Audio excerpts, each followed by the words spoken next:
Fans packed the gym on January 17th as the men's basketball program took on conference rivals Ripon Redhawks. At their only meeting of the season, Scots battled in the first half to meet the Redhawks' momentum. Ripon's Ty Sabin came up with a steal, went coast to coast, missed the layup, but teammate Nathan Rundy came down with the rebound, put it back in for two. Later in the half, good ball movement by Ripon led to an open three for senior Kyle Loughran. Fighting Scots responded, though, as freshman Paul Ango got a steal, dribbled down, stopped about 15 feet in front of the hoop, and knocked down the jumper. Into the second we go. The battle continued as Ripon Redhawks and the Scots traded baskets. Then the momentum shifted big time as Monmouth's Andrew Matheson got a steal, and the big man took it home on the other end, slammed it down, and the Fighting Scots maintained that momentum throughout the second half, going on to win with a 10-point victory over Redhawks. We knew coming in that this was going to be a really big one. They're one spot behind us in the conference standings, so obviously we do a lot of film work, and our guys have been working hard to prepare themselves. They do some difficult things to guard offensively, so we had to work against ball screens pretty much all week. But since we had 3 games this week, it was a little bit more challenging for us. So excited that we came out ready to play tonight. That win gave them 8 straight victories in a row, and they looked to make it 9 when the #1 team in the conference, the St. Norbert Green Knights, came to town last Saturday. St. Norbert took an early lead, but this fadeaway jumper by Paul Engo gave Monmouth their first points of the game.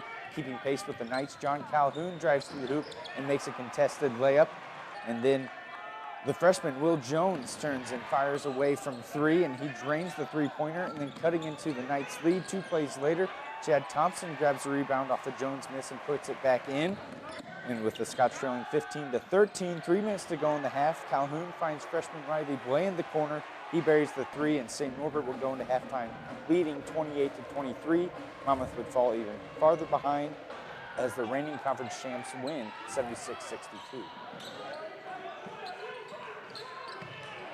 I was proud of the effort the guys gave, but we just didn't make enough shots to stay in the game.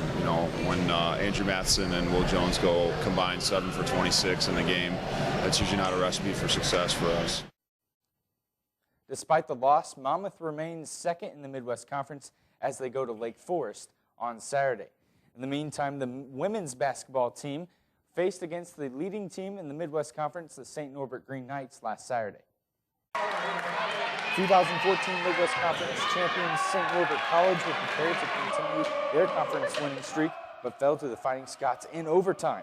A slow game in the beginning, but buckets started to fall, and percentages from the field were impressive on both sides. The Scots and the Knights were never more than 9 points apart, and at the half, the Green Knights led 31-29. St. Norbert came out strong in the second, but Monmouth's Kathleen Forrest was able to keep the Scots within reach, scoring 2 consecutive three-pointers, and point guard Paige Nord had several assists throughout the game, and freshman Kelsey Walsberg was the leading scorer with 22 points. It turned into a one-possession game after freshman Maddie Dolman scored a basket, and with 2 minutes left in the game, Monmouth down by 4 points. Nord manages to get to the line for a 1-and-1. She makes the first, the second not kind for Nord, but rebounded by freshman Allison Collins, and she goes to the line for 2 free throws. Collins makes 1 for 2, making the score 52-51, Norbert in the lead. Nord is fouled again after Norbert's timeout and makes 1 free throw, tying the game up, but the Scots eventually win in overtime, 60-58 against the conference leaders and defending champions.